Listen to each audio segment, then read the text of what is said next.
Yes dear students, आज अपना third chapter start करते हैं, करंट एंड इलेक्ट्रिसिटी। इससे पहले हम चार्ज को स्टेशनरी कंडीशन में ही स्टडी करते रहे, इसीलिए उस यूनिट का नाम था electrostatics. Statics means static condition में जो भी स्टडी होती है। तो उसमें हमने किसी चार्ज के इलेक्ट्रिक फील्ड की स्टडी की, इलेक्ट्रिक पोटेंशियल की स्टडी की, डाइपोल की स्टडी हमने की, डाइपोल से रिलेटेड उसके डाइपोल के electric field axial equatorial position पे वगैरह वगैरह। उसके बाद उसमें हमने गॉस लॉ स्टडी किया और उसके बाद फिर कैपेसिटर पे आ गए थे। इन सब केसेस में हमारा चार्ज स्टेशनरी होता था, नॉट इन मोशन। अब इस चैप्टर में हम चार्ज को मोशन में स्टडी करेंगे। जब चार्ज मोशन में होता है तभी वो करंट जनरेट करता है, ये हम पहले भी पढ़ चुके होंगे पहली क्लासेज में। तो ये चार्ज मूव करने के लिए आया कहाँ से? कंडक्टर के अंदर। और सभी कंडक्टर में मूव करने के लिए चार्ज अवेलेबल होता भी है या नहीं? क्या सभी बॉडीज कंडक्टर्स हैं या कुछ बॉडी ऐसी भी हैं जिनमें करंट पास नहीं होती हैं? ऐसी भी हम डेली लाइफ में देखते ही हैं। उनको बोलते हैं फिर हम इंसुलेटर्स। यानी जो मटेरियल्स हैं उनको करंट की कंडक्टिविटी के बेस पे 3 कैटेगरी में डिवाइड कर लिया जाता है। एक, जिनमें अच्छी करंट पास होती है उनको बोलते हैं इलेक्ट्रिक कंडक्टर। एक, जिनमें बिल्कुल पास नहीं होती उनको बोलते हैं हम इंसुलेटर्स, जैसे रबर वगैरह है, ड्राई वुड है, सूखी लकड़ी। और तीसरी कैटेगरी होती है सेमी कंडक्टर्स, यानी इनमें कुछ कंडक्टिविटी होती है, कुछ करंट पास होती है लेकिन बहुत वीक होती है, कंडक्टर्स के मुकाबले बहुत वीक और इंसुलेटर्स के मुकाबले काफ़ी ज़्यादा। इन दोनों के बीच की कैटेगरी है वो, उनको बोलते हैं सेमी कंडक्टर।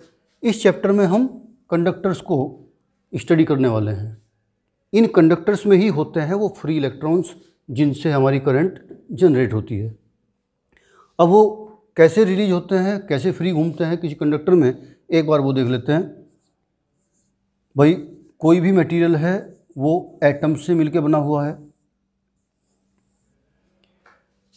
कंडक्टर्स वाले जो एटम होते हैं उनमें इलेक्ट्रॉन की संख्या बहुत ज़्यादा होती है और हम जानते हैं कि इलेक्ट्रॉन्स जो हैं वो न्यूक्लियस के चारों ओर रिवॉल्व करते हैं। तो जितने ज़्यादा इलेक्ट्रॉन होंगे उतनी ही ज़्यादा उन इलेक्ट्रॉन को ऑक्यूपाई करने के लिए ऑर्बिट्स ज़्यादा होंगी।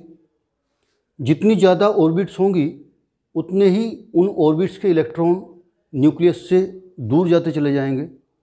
जितने न्यूक्लियस से दूर होंगे उतना ही न्यूक्लियस का अट्रैक्शन फोर्स जो उन्हें न्यूक्लियस से बांधे रखता वो वीक होता चला जाएगा। दूसरे, न्यूक्लियस और उस आउटर मोस्ट इलेक्ट्रॉन के बीच के जो इलेक्ट्रॉन्स हैं वो भी निगेटिवली चार्ज्ड हैं, जो आउटर इलेक्ट्रॉन पे रिपल्शन का फोर्स लगा के न्यूक्लियस के फोर्स को और वीक करेंगे। तो कंडक्टर्स में ये जो आउटर मोस्ट ऑर्बिट के इलेक्ट्रॉन होते हैं ये इतने लूजली बाउंड होते हैं कि इनको ईजिली वहाँ से रिमूव किया जा सकता है। और जो बहुत सारे एटम्स आसपास हैं पड़ोसी, तो जब कंडक्टर को हम स्टडी करते हैं तो हम देखते हैं कि किसी एटम के चारों ओर उसके पड़ोसी एटम्स के भी इसी तरह से लूजली बाउंड इलेक्ट्रॉन्स हैं आउटर मोस्ट ऑर्बिट के। तो कंडक्टर के अंदर रूम टेम्परेचर पे थर्मल एनर्जी गेन करके ये इलेक्ट्रॉन्स आउटर मोस्ट ऑर्बिट को छोड़ के और कंडक्टर के अंदर फ्रीली घूमने लगते हैं।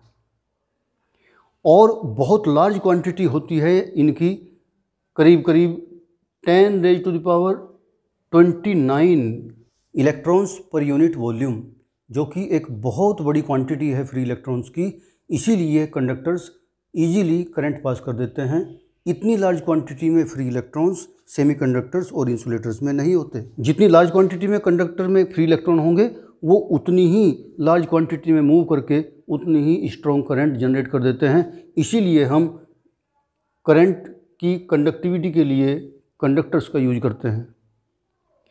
दूसरा, जो इंसुलेटर्स होते हैं इनमें इलेक्ट्रॉन्स होते हैं कम, तो वो कुछ कम ऑर्बिट्स में ही ऑक्यूपाई हो जाते हैं और न्यूक्लियस के नज़दीक होने के कारण उससे स्ट्रांगली बाउंड होते हैं और इतनी इजीली अपनी ऑर्बिट को छोड़ के फ्रीली नहीं घूम पाते। जब इसमें फ्री इलेक्ट्रॉन नहीं होते तो फिर इसमें करंट की कंडक्टिविटी भी नहीं होती, यानी इसमें करंट इजीली पास नहीं होती, इसलिए इनको इंसुलेटर कहा गया। सेमीकंडक्टर में कंडक्टिविटी इन दोनों के बीच की होती है, यानी उनमें फ्री इलेक्ट्रॉन्स कंडक्टर के मुकाबले कम और इंसुलेटर के मुकाबले ज़्यादा होते हैं। इनकी कंडक्टिविटी, ये चैप्टर आगे लास्ट में आएगा, ये तो 12th में आएगा बल्कि, वहाँ पढ़ेंगे। इनकी कंडक्टिविटी को हम अपनी रिक्वायरमेंट के हिसाब से बढ़ा सकते हैं, बाहर से कुछ इनमें इम्प्योरिटी मिला के, इसीलिए फिर इनका यूज बहुत इंपॉर्टेंट हो जाता है डेली लाइफ में। जो हमारे कंप्यूटर्स वगैरह हैं, टीवी वगैरह हैं, मोबाइल वगैरह हैं, उनमें ये सेमीकंडक्टर ही यूज होते हैं। ऐसा नहीं है कि इंसुलेटर फिर हमारे यूजफुल नहीं हुए। जिन कंडक्टर्स में से हम करंट पास करते हैं उनमें इंसुलेशन के रूप में इसी की कवरिंग हम करते हैं। जो हमारे केबल हैं, डोरी वगैरह हैं, उनको हम आराम से इसलिए पकड़ लेते हैं क्योंकि उनमें अंदर जो कंडक्टर है उसमें करंट पास होते हुए भी, इस इंसुलेटर से होते हुए वो हमारे शरीर से पास नहीं होती करंट, हमें इलेक्ट्रिक शॉक नहीं लगता। तो इंसुलेटर का बहुत इम्पोर्टेंट यूज भी है। तो चलिए शुरू करते हैं इस करंट एंड इलेक्ट्रिसिटी चैप्टर को। तो सबसे पहले हम इसमें हेडिंग पढ़ते हैं इलेक्ट्रिक करंट। तो करंट क्या होती है, अब से पहले आप लोगों ने पहली क्लासेस में ज़रूर पढ़ लिया होगा। It is rate of flow of charge. किसी कंडक्टर में चार्ज जिस रेट से फ्लो होगा उस चार्ज और फ्लो के टाइम के रेशो को रेट ऑफ फ्लो बोलेंगे और वो कहलाएगा इलेक्ट्रिक करंट।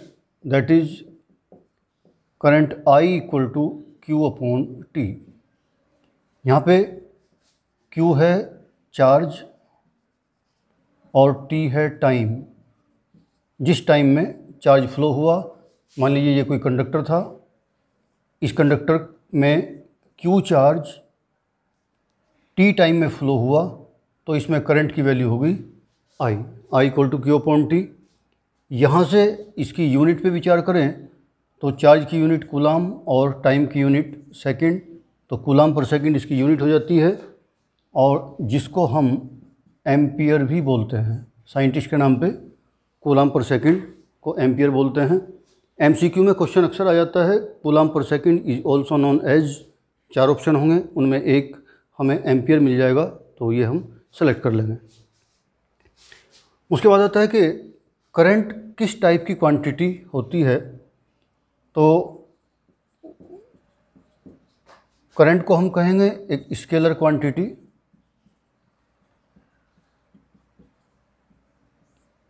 क्योंकि ये वेक्टर की सारी प्रॉपर्टीज़ को फॉलो नहीं करती। हालांकि इसमें मैग्नीट्यूड भी है, इसमें डायरेक्शन भी है। करंट किस डायरेक्शन में फ़्लो हो रही है डायरेक्शन तो हमें बतानी पड़ती है। मैग्नीट्यूड भी है कि कितने एम्पियर वो है, तो मैग्नीट्यूड के साथ साथ डायरेक्शन तो है, लेकिन डायरेक्शन होने के कारण जो वेक्टर क्वांटिटी होती है तो वो वेक्टर क्वांटिटी वाली सारी कंडीशंस वो फॉलो नहीं करती, इसलिए उसको हम वेक्टर क्वांटिटी नहीं कह सकते, स्केलर क्वांटिटी कह सकते हैं। लेकिन ऐसी क्वांटिटी जो वेक्टर क्वांटिटी की डायरेक्शन वाली प्रॉपर्टी तो रखती है लेकिन वेक्टर नहीं हो सकती, तो उसको हम प्योर स्केलर ना कह के हम उसको टेंसर भी बोल देते हैं, टेंसर। अगर ऑप्शन में स्केलर के साथ साथ कहीं हमें टेंसर भी दिखता है तो फिर हम करंट को स्केलर छोड़ के टेंसर ही लिखेंगे। ये वेक्टर की प्रॉपर्टीज़ को कहाँ ओबे नहीं करता ये एक बार मैं बता देता हूँ। हमने पैरेललोग्राम लॉ वेक्टर्स का पढ़ा होगा। अगर दो वेक्टर्स P और Q किसी एंगल पे किसी पॉइंट पे वर्क कर रहे हों तो उन दोनों का रिजल्टेंट उस कॉमन पॉइंट से उस डायगोनल के डायरेक्शन में शो होगा, उस पैरेललोग्राम की डायरेक्शन में। और उसका फॉर्मूला क्या आता था, √P² + Q² + 2PQ cos theta. अगर यहाँ पे दो करंट होती I1 और I2 और ये इस एंगल पे फ्लो होती और इनका रिजल्टेंट में निकालता, तो उस रिजल्टेंट का फॉर्मूला इस फॉर्मूले के अकॉर्डिंग नहीं आता कि मैं P की जगह I1, Q की जगह I2 और इस तरह कोस थीटा यहाँ वैल्यू पुट करता तो मेरी रिजल्टेंट करंट की वैल्यू आ जाती। वो इस फॉर्मूले से आती नहीं, इस रूल को फॉलो करती नहीं, क्योंकि ये वेक्टर का रूल था, वेक्टर एडिशन का, और इस वेक्टर एडिशन के रूल को करंट फॉलो नहीं करती, इसलिए हम कह सकते हैं कि वो वेक्टर क्वांटिटी तो है नहीं। अब वेक्टर क्वांटिटी नहीं है तो फिर स्केलर के चांस बनते हैं, तो फिर हम उसको स्केलर क्वांटिटी कह देते हैं। लेकिन अब से पहले जो हमने स्केलर क्वांटिटी पढ़ी है, जैसे मास, अब किसी बॉडी का मास केवल मैग्नीट्यूड बताते हैं, डायरेक्शन तो नहीं बतानी पड़ती। करंट में हमें डायरेक्शन भी इंक्लूड करते हैं हम कि कितनी एम्पियर किस डायरेक्शन में है, तो मैग्नीट्यूड के साथ साथ डायरेक्शन होते हुए भी अगर ये वेक्टर नहीं है तो फिर ऐसी क्वांटिटी को हम बोल देते हैं टेंसर। आगे का चैप्टर आने वाला है एक, उसमें हम एक लॉ पढ़ने वाले हैं, किरचॉफ्स लॉ। उस लॉ में ये करंट का जो एडिशन है वो इस लॉ को फॉलो करता है, न कि वेक्टर एडिशन वाले लॉ को। इस लॉ के अकॉर्डिंग क्या है कि किसी इलेक्ट्रिक सर्किट के किसी जंक्शन पे आने वाली करंट्स का सम, कितनी भी करंट्स हों, उस जंक्शन से जाने वाली करंट्स के सम के बराबर होगा। ये लॉ होता है। अब इनके बीच में जो एंगल है उससे कोई मतलब नहीं है, कोई एंगल पे डिपेंडेंस इनके रिजल्टेंट की नहीं है। अगर 3 करंट जंक्शन की तरफ आ रही है और 2 वहाँ से जा रही हैं, तो इन 3 का सम मस्ट बी इक्वल टू इन 2 वाले का सम, 2 का सम। अगर यहाँ से हम केवल सिंगल करंट जाती हुई लेते तो वो अकेली सिंगल करंट इन तीनों के सम के बराबर हो जाती, चाहे फिर किसी भी डायरेक्शन में आ रही हो। तो इस तरह से इसमें डायरेक्शन का रोल नहीं है, इसलिए इसको हम वेक्टर क्वांटिटी ना कह के केवल टेंसर कह सकते हैं। और टेंसर अगर ऑप्शन में नहीं है तो स्केलर तो कह ही देंगे। चलिए आगे बढ़ते हैं।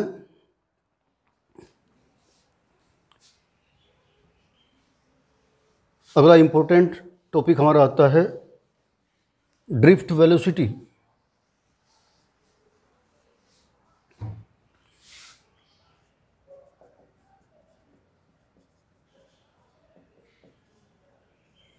सिंबल रहेगा VD, V for velocity, D for drift. ये तो हम जान ही गए हैं कि करंट तभी फ्लो होगी जब चार्ज मूव करेगा। अब मूव करने से मतलब जिस वेलोसिटी से वो मूव करेगा, वो अगर स्ट्रेट लाइन में मूव करता तो फिर तो सिंपल हम वेलोसिटी जो अब तक पढ़ते आए हैं वो हो जाता वेलोसिटी। लेकिन वेलोसिटी के साथ जो ड्रिफ्ट वर्ड आया है, इस ड्रिफ्ट का मतलब समझते हैं क्या है कि जब किसी कंडक्टर में कोई चार्ज मूव करता है तो वो स्ट्रेट वे में मूव नहीं करता। मान लीजिए ये कंडक्टर है, इसमें कोई इलेक्ट्रॉन जिन एटम्स को वो छोड़ के उनकी आउटर मोस्ट ऑर्बिट को और फ्रीली मूव कर रहा है,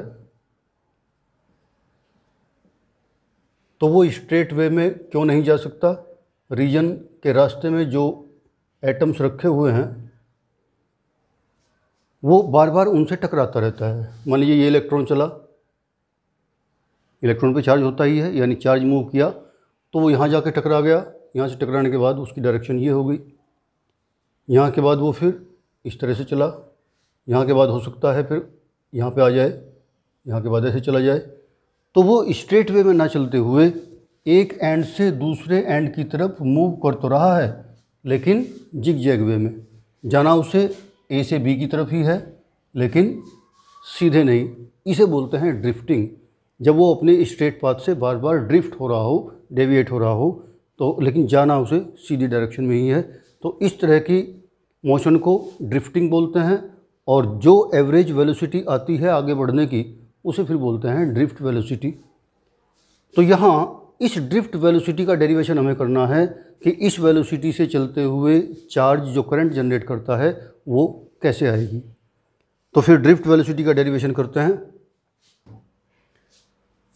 इससे पहले एक बात ध्यान देने की ये है कि जब तक हम किसी कंडक्टर को उसमें करंट पास नहीं करते, करंट पास तभी होती है जब हम कोई सोर्स जोड़ के उसके दोनों एंड्स के बीच एक पोटेंशियल डिफरेंस इस्टेब्लिश करते हैं।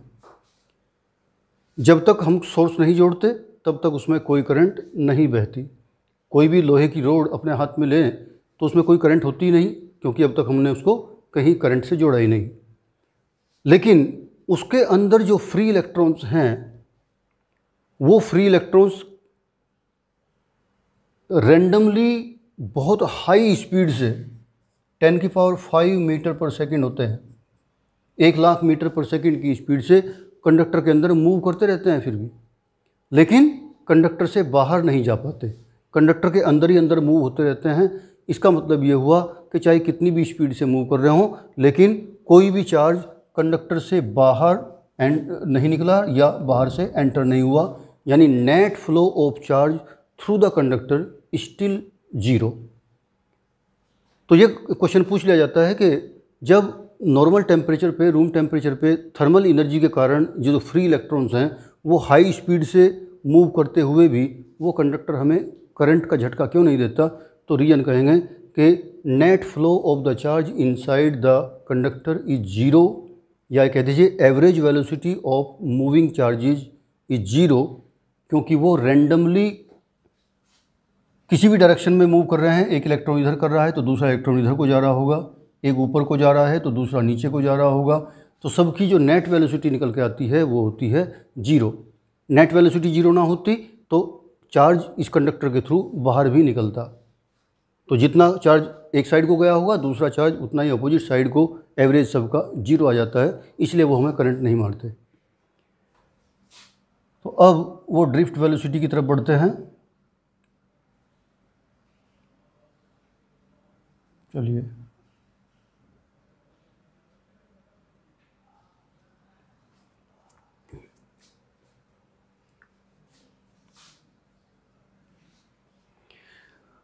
तो मान लीजिए हमने किसी कंडक्टर के दोनों एंड के बीच एक पोटेंशियल डिफरेंस V इस्टेब्लिश किया और इस कंडक्टर की लेंथ थी L,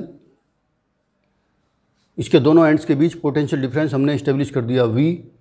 तो एक डेरिवेशन इससे पहले हमने पढ़ा था कि पोटेंशियल ग्रेडियंट पढ़ा था।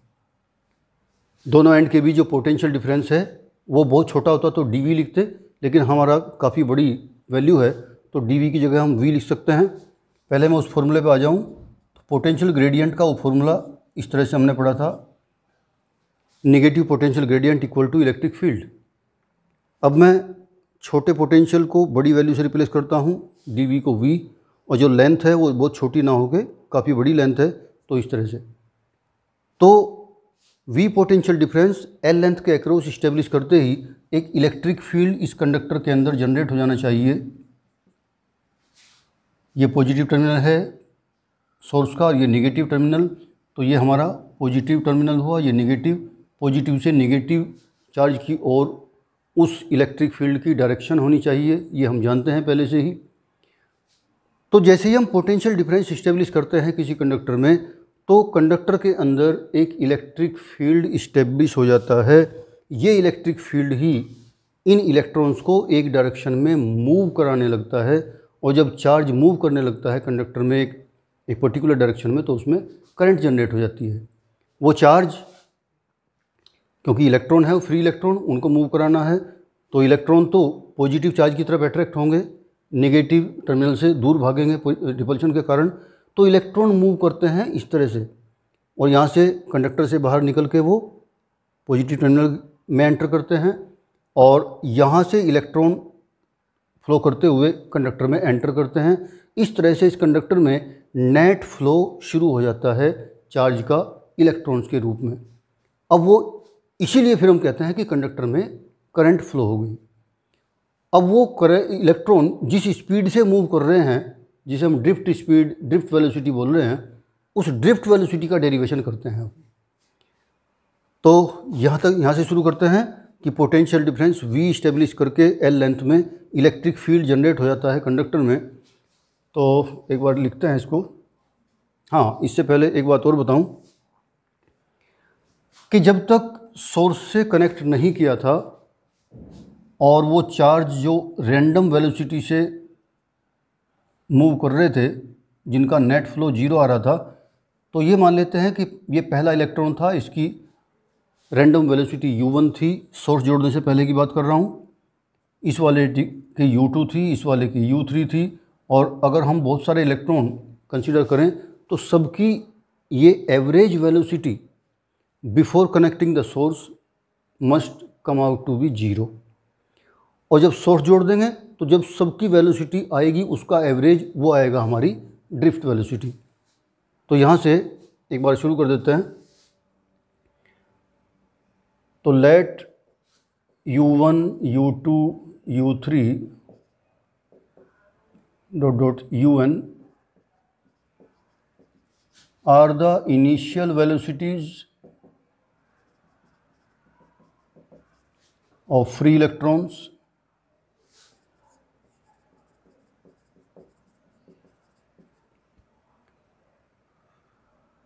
in a conductor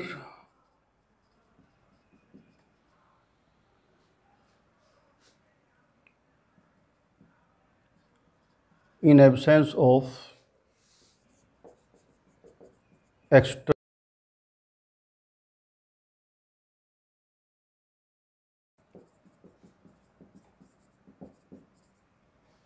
hence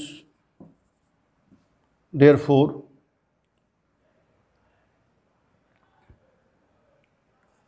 u1 plus u2 plus u3 इन सब का अगर मैं एवरेज निकालता हूँ तो ये आ जाना चाहिए मेरा 0। जब तक कोई एक्सटर्नल फील्ड नहीं है, चार्ज इसी के अंदर ही घूमते रहेंगे, चार्ज का नेट फ्लो 0 रहेगा, यानी उनकी सबकी एवरेज वेलोसिटी 0 रहेगी। After connecting with the source, a potential difference V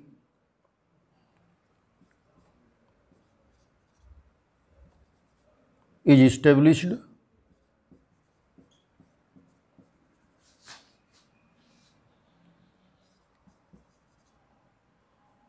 across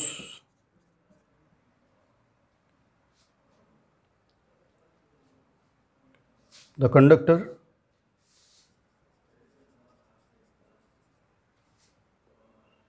of length L. Therefore, electric field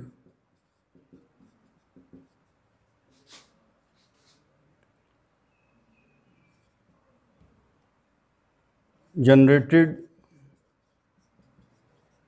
in the conductor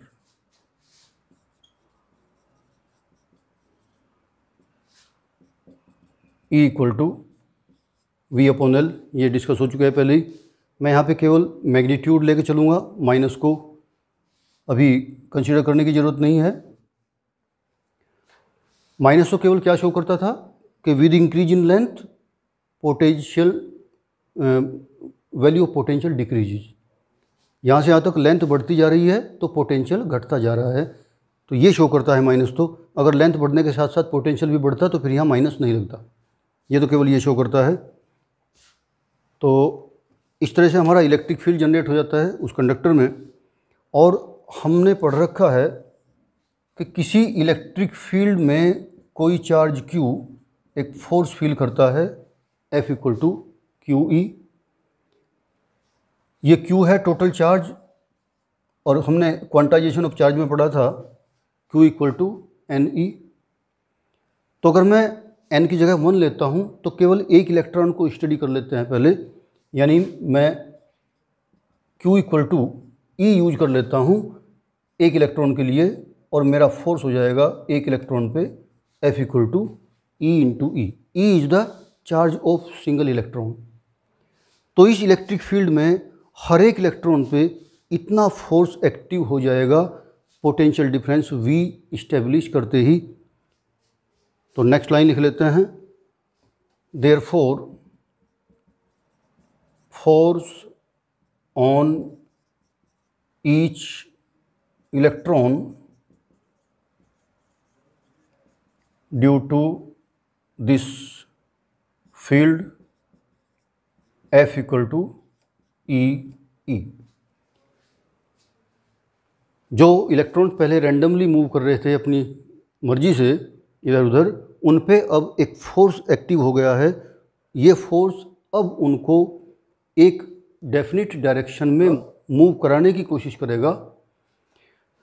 तो अब न्यूटन के सेकंड लॉ के अकॉर्डिंग हमें पता है कि फॉर्मूला ये भी होता है F equal to ma। m अगर उस इलेक्ट्रॉन का मास है और a इस एक्सीलरेशन ने, इस फोर्स ने उसमें एक्सीलरेशन जनरेट किया है, तो हम लिख सकते हैं because F equal to ma। यहाँ पे m है मास इलेक्ट्रॉन का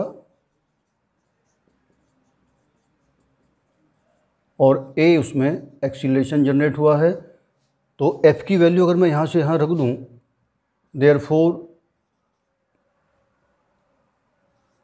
E can be written as equal to therefore E can be written as ma। और इस तरह से हम उस m मास के इलेक्ट्रॉन में जो एक्सीलरेशन जनरेट हुआ उसको इलेक्ट्रिक फील्ड की टर्म में निकाल लेते हैं। ये बात क्लियर हो गई। हर एक इलेक्ट्रॉन पे फोर्स लग रहा है। ये अगर इलेक्ट्रॉन का मास m है तो F इक्वल टू ma लिख सकते हैं। a इस फोर्स के द्वारा जनरेटेड उसमें एक्सीलरेशन हुआ, F की जगह उसकी वैल्यू रखी तो एक्सीलरेशन आ गया। यहाँ पे अगर मैं एक्सीलरेशन को वेक्टर क्वांटिटी के रूप में शो करूँ, क्योंकि इधर इलेक्ट्रिक फील्ड भी वेक्टर क्वांटिटी है, अगर उनके ऊपर वेक्टर का निशान लगाएं तो फिर मुझे यहाँ पे माइनस लगा देना चाहिए। क्यों? क्योंकि ये जो एक्सीलरेशन जनरेट हुआ है इलेक्ट्रॉन में वो फील्ड की अपोजिट डायरेक्शन में हुआ है। फील्ड की डायरेक्शन जिधर को है, इलेक्ट्रॉन उसकी अपोजिट डायरेक्शन में मूव कर रहा है। अब जो इनिशियल वेलोसिटी से u1, u2, u3 वैल्यू जो इनिशियल वेलोसिटी की थी, उस वेलोसिटी से रैंडमली चलने वाले इलेक्ट्रॉन अब इस एक्सीलरेशन जनरेट होने के कारण इस फोर्स की प्रेजेंस में एक डेफिनेट डायरेक्शन में चलना शुरू हो जाएंगे, ड्रिफ्टिंग करेंगे, स्ट्रेट वे में तो नहीं चलेंगे। तो उनमें इनिशियल वेलोसिटी ये और एक्सीलरेशन ये अप्लाई करते हुए हम उनकी फाइनल वेलोसिटी निकालने की कोशिश करते हैं। और वो फाइनल वेलोसिटी कैसे निकलने वाली है कि इलेक्ट्रॉन जैसे ही मूव करते हैं वो दूसरे एटम से बार बार कोलाइड कर रहे हैं, तो किन्हीं दो कोलिजन के बीच का एवरेज टाइम निकालेंगे। हम इक्वेशन ऑफ मोशन के कुछ डेटा इकट्ठे करेंगे कि इनिशियल वेलोसिटी मिल जाएगी हमें, एक्सीलरेशन यहाँ से मिल चुका है, टाइम हम किन्हीं दो कोलिजन के बीच का निकाल लेंगे, क्योंकि वो ऐसा नहीं है कि विदाउट कोलिजन सीधे कंडक्टर के इस एंड से इस एंड तक आ गया हो। तो बीच में कोलिजन हो रहा है, तो हर जितने भी कोलिजन हुए होंगे उनके बीच का एवरेज टाइम लेके चलेंगे हम, तो वो हो जाएगा हमारा रिलैक्सेशन टाइम बोलते हैं t। और इस तरह से वो फाइनल वेलोसिटी कितनी गेन करता है एक एंड से दूसरे एंड तक, हर एक इलेक्ट्रॉन की ये फाइनल वेलोसिटी निकालने के बाद हम सभी वेलोसिटीज़ का एवरेज निकाल लेंगे और वो एवरेज ही हमारी कहलाएगी ड्रिफ्ट वेलोसिटी। सभी इलेक्ट्रॉन्स की एवरेज वेलोसिटी का मतलब होगा कि इस कंडक्टर में चार्ज इस एवरेज वेलोसिटी से फ्लो कर रहा है, और जब उसका rate of flow of charge निकालेंगे तो हम करंट निकालने में कामयाब हो जाएंगे। तो ये एवरेज वेलोसिटी निकालने की कोशिश करते हैं। यहाँ से आगे बढ़ते हैं। अब ये यहाँ से मुझे मिटाना पड़ेगा, आप लोगों ने नोट तो कर लिया होगा। चलिए मैं आगे बढ़ता हूँ।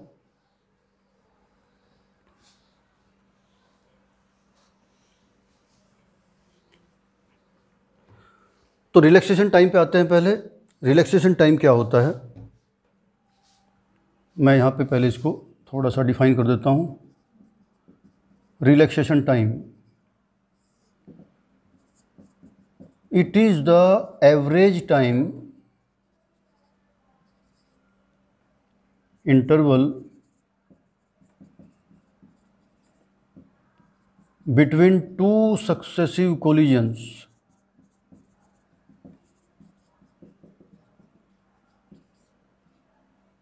of an electron।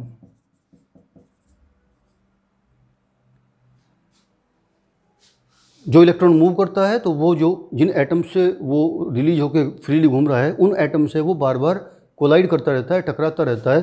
तो जितने भी उसके कोलिजन हुए होंगे, मान लीजिए कोई यहाँ से चला, यहाँ टकराया, फिर यहाँ टकराया, फिर यहाँ टकराया, फिर यहाँ से यहाँ टकराया, यहाँ टकराया, और इस तरह से जब वो बाहर निकलेगा तो कितने कोलिजन हुए उन कोलिजन की संख्या काउंट कर लो, और यहाँ से यहाँ तक आने में जितना उसे टाइम लगा है उस टोटल टाइम को इन टोटल कोलिजन्स की संख्या से डिवाइड कर देंगे, तो वो जो एवरेज वैल्यू आएगी किन्हीं दो कोलिजन के बीच के टाइम की, वो कहलाएगा उसका रिलैक्सेशन टाइम।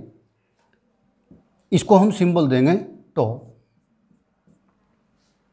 ठीक है, तो अब इसको मैं हटा के और डेरिवेशन को आगे बढ़ाता हूँ। इफ τ1 फर्स्ट इलेक्ट्रॉन का मान लीजिए रिलैक्सेशन टाइम रहा, τ2 सेकंड वाले का, τ3 थर्ड वाले का, और इस तरह से हम n इलेक्ट्रॉन का कंसिडरेशन लेते हैं एक बार कि इस कंडक्टर में मान लीजिए n फ्री इलेक्ट्रॉन्स थे। तो if τ1, τ2, τ3 and τn are the relaxation times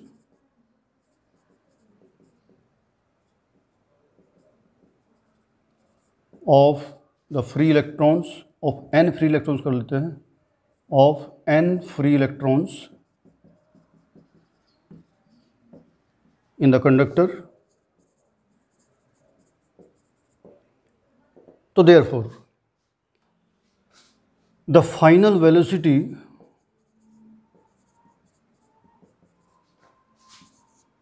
of the electrons, अलग अलग इलेक्ट्रॉन की फाइनल वेलोसिटी निकालते हैं, the final velocity of the free electrons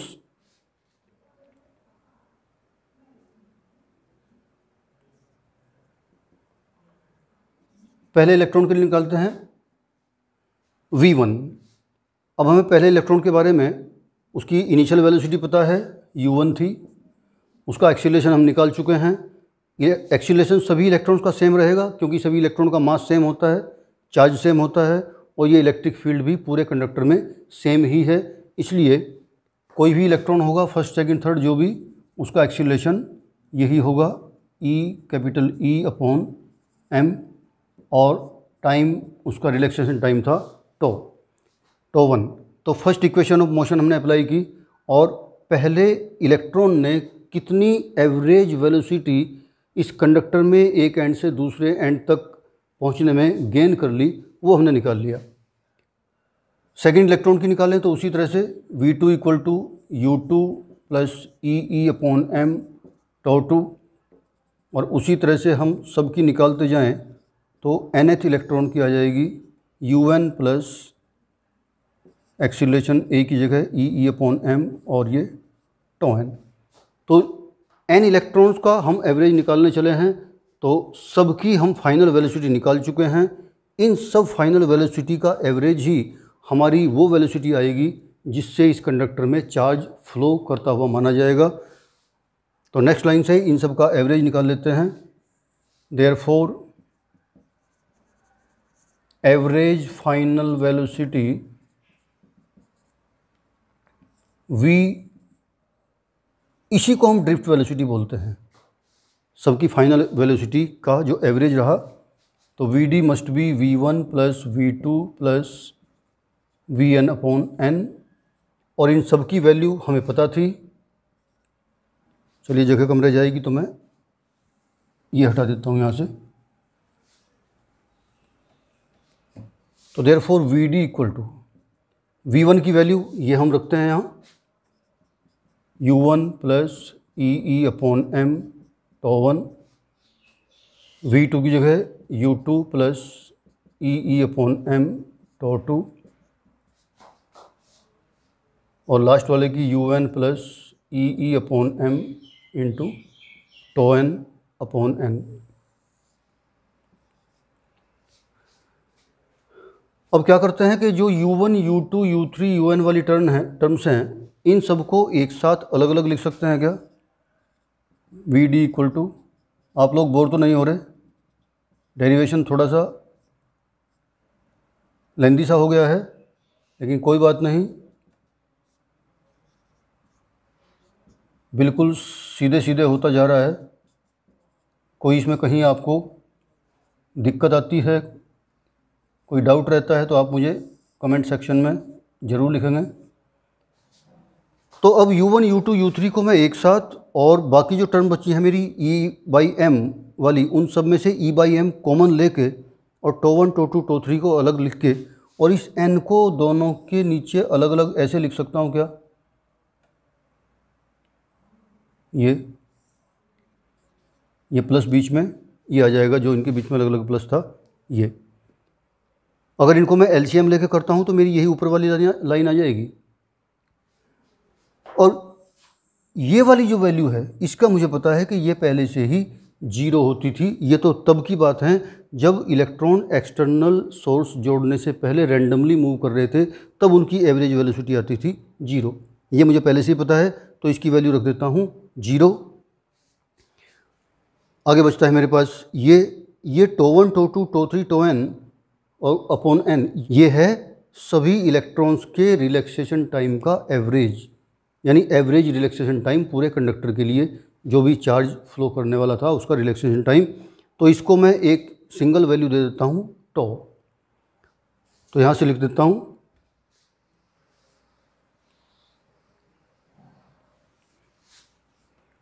because U1 plus U2 plus UN upon n, ये value 0 हमें पता थी पहले से ही। टो1 प्लस टो2 plus tau n upon n equal to, इसको हम टो मान लेते हैं, ये है हमारा एवरेज रिलैक्सेशन टाइम।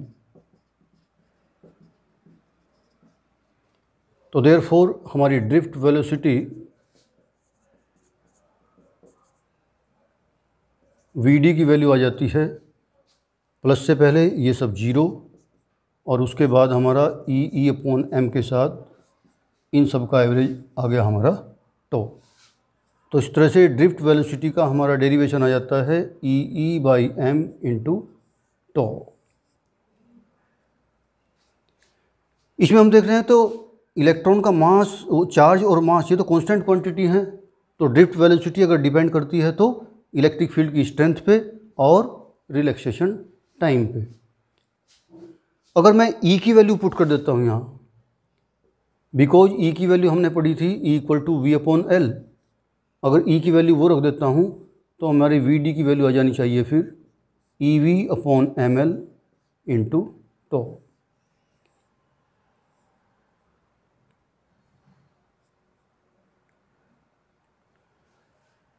तो इस तरह से हमारा ड्रिफ्ट वेलोसिटी का ये डेरिवेशन यहाँ कंप्लीट होता है। इसमें आपको कोई डाउट है तो आप कमेंट सेक्शन में लिखें, उसे दूर करने की कोशिश की जाएगी। और नेक्स्ट टॉपिक अगले लेक्चर में लेते हैं। चलिए, थैंक यू वेरी मच।